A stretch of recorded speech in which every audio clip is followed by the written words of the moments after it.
Hi மக்களே, இன்றைக்கி நம்ம சேனலில் என்ன ஸ்பெஷல்னு பார்த்தீங்கன்னா முருங்கைக்கீரை பொரியல். வாங்க முருங்கைக்கீரை பொரியல் வந்து எப்படி செய்யுதுன்னு பார்க்க போகிறோம். ஃபஸ்ட்டு வந்து பார்த்திங்கன்னா முருங்கைக்கீரை க்ளீன் பண்ணி வச்சுருக்கோம். நெக்ஸ்ட்டு வந்து பார்த்திங்கன்னா ஒரு கடாயில் வந்து ஒரு அரை கிளாஸ் தண்ணி எடுத்துக்கிறோம். நம்ம வந்து பார்த்திங்கன்னா அந்த தண்ணி வந்து பார்த்திங்கன்னா கொதித்த உடனே பார்த்திங்கன்னா நெக்ஸ்ட்டு வந்து நம்ம க்ளீன் பண்ணி வச்சுருக்கோம் முருங்கைக்கீரை அதில் போட போகிறோங்க. போட்டு நம்ம வந்து பார்த்திங்கன்னா ஒரு சிம்மில் வச்சுட்டு போகிறோம். சிம்மில் வச்சுட்டு பார்த்திங்கன்னா நம்ம நல்லா தொலைவி விட போகிறோங்க. அந்த தண்ணி சுண்டுற அளவு வந்து பார்த்திங்கன்னா நம்ம சிம்மில் வச்சுட்டு தொலைவி விடணும். ஏன் தொலைவி விடுறோம் நம்ம பார்த்திங்கன்னா ஃபஸ்ட்டு வந்து இது முருங்கைக்கீரை வந்து பார்த்திங்கன்னா நம்ம வேக வைக்கிறோங்க. நம்ம பொரியல் பண்ணும் போது எண்ணெய் போட்டு அதிகமாக வேக வச்சோம்னா கசப்பு எடுத்துரும். அதுக்காக வந்து ஃபஸ்ட்டு நம்ம வந்து இந்த மாதிரி வேக வச்சுக்கிறோம். பாருங்கள், வேக வச்சு எடுத்தாச்சு. நெக்ஸ்ட்டு வந்து பார்த்திங்கன்னா அதே கடாயில் வந்து நம்ம வந்து எண்ணெய் ஆட் பண்ணிக்கிறோங்க. எண்ணெய் ஆட் பண்ணோடனே பார்த்திங்கன்னா நம்ம வந்து காஞ்ச மிளகா ஒரு மிளகா கட் பண்ணி வச்சுருக்கோம். நீங்கள் காரத்துக்கு ஏற்ற மாதிரி மிளகா ஆட் பண்ணிக்கலாம். இதுக்கு கடுகுலாம் போடணுன்றது கிடையாதுங்க. காஞ்ச மிளகா ஆட் பண்ண பிறகு பார்த்திங்கன்னா நெக்ஸ்ட்டு வந்து நம்ம ஆல்ரெடி வேக வச்சுருக்க அந்த கீரையை வந்து ஆட் பண்ண போகிறோங்க. இங்கே பாருங்கள், தண்ணி இல்லாத இருக்குது. கொஞ்சம் தண்ணி இருக்கும். அந்த தண்ணி வந்து இப்போ சுண்டிடும். பார்த்திங்கன்னா இப்போ அந்த கீரையை நல்லா வதக்கி விட போகிறோங்க.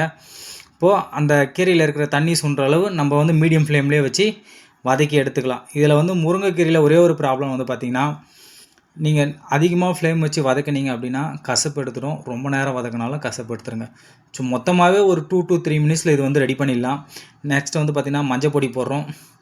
மஞ்சள் பொடி போட்ட பிறகு நம்ம வந்து தேவையான அளவு உப்பு சால்ட்டு போடுறோம். இப்போ ட்ரையாக இருக்குங்களா, நம்ம சால்ட்டு போட்ட பிறகு மறுபடியும் அதில் இருக்கிற தண்ணி கொஞ்சம் இறங்கும். அந்த தண்ணி இறங்கும் போது மறுபடியும் கொஞ்சம் நம்ம வந்து பார்த்திங்கன்னா ஃப்ரை பண்ணிக்கலாம்.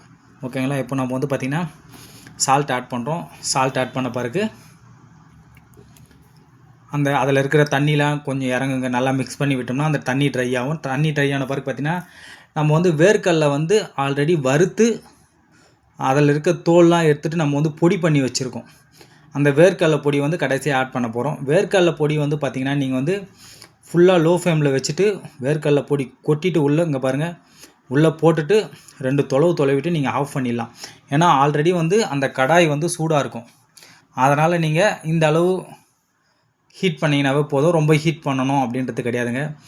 இது வந்து பார்த்திங்கன்னா எல்லாருமே சாப்பிட்லாம். வீட்டில் இருக்க குழந்தைங்க, ப்ரெக்னென்சி லேடி சாப்பிட்லாம். இதில் வந்து பார்த்திங்கன்னா அயன் இருக்குது. ஓகேங்களா. ப்ளட்டு வந்து இம்ப்ரூவ் பண்ணும். எல்லாமே நல்லா இருங்க. பொரியல் ரெடிங்க. நீங்களும் வீட்டில் ட்ரை பண்ணி பாருங்கள். ட்ரை பண்ணி பார்த்துட்டு எப்படி இருக்குன்னு சொல்லிட்டு கமெண்ட் பண்ணுங்கள்.